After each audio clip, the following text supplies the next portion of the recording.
Hello and welcome to the next case in the Radnomics Interesting Cases series. Here we have a 18-year-old female with a palpable abdominal mass. And as we scroll through this patient's abdomen, we can pretty clearly see where this mass is. Not only is it very large, but we can see why it's palpable, because here it's raising up the anterior abdominal wall muscles quite markedly, and even causing a little hump on the anterior abdominal wall there. So this mass would not only be palpable, but probably quite clearly visible as well.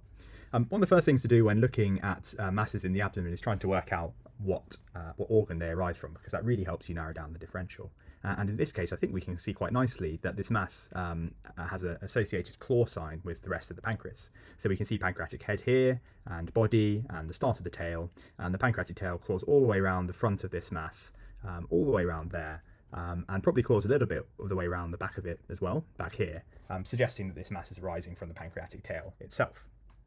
Now, the mass itself is really quite nicely circumscribed. It's not invading any adjacent organs here. And in terms of its internal content, we can see that it has a solid cystic type appearance with more hyper-attenuating solid components, and this really homogeneous looking, probably fluid-like lower attenuation component as well. The rest of the abdomen looks normal, the lung bases are clear. I can't see any concerning volume of free fluid here. So let's get to writing a report. Large, well circumscribed mass arising from the pancreatic tail, heterogeneous solid cystic internal contents, no invasion of adjacent structures, internal amplification.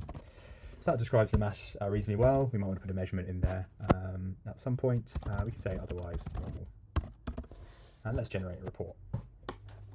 So I think this mass is probably a solid pseudopapillary pancreatic tumour. And I think that because not only its appearances, but also the patient demographics of an 18-year-old female. So let's have a look to see what we've got here. I'll probably trim this down just slightly. But otherwise, it seems to summarise pretty well what we've said. And yeah, let's just trim this down. That's good. So here we go. Large, well circumscribed mass arising from the pancreatic tail with heterogeneous internal contents. No measures. I might get rid of that. Just keep it nice and brief. Yep, and let's get rid of that recommendation there, and we can probably trim down this conclusion as well. Now, I think this mass is a solid pseudopapillary pancreatic tumour, but let's see if RadChat can help us just at least think of some of the other differentials that we might want to consider when looking at this case. So, yep, here we've got solid pseudopapillary neoplasm, which we think is probably most likely. It's a low-grade tumour with no overtly aggressive-looking appearances on imaging. Typically presents in this age group. Typically presents well circumscribed with cystic components as well.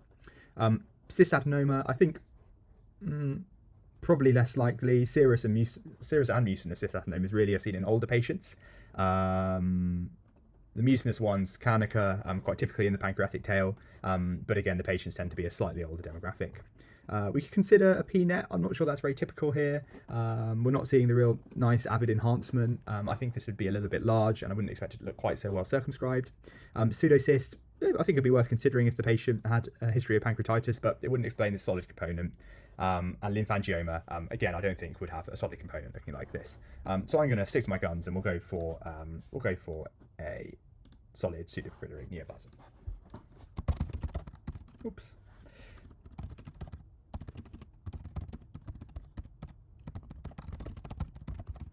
Okay, and we can accept that report.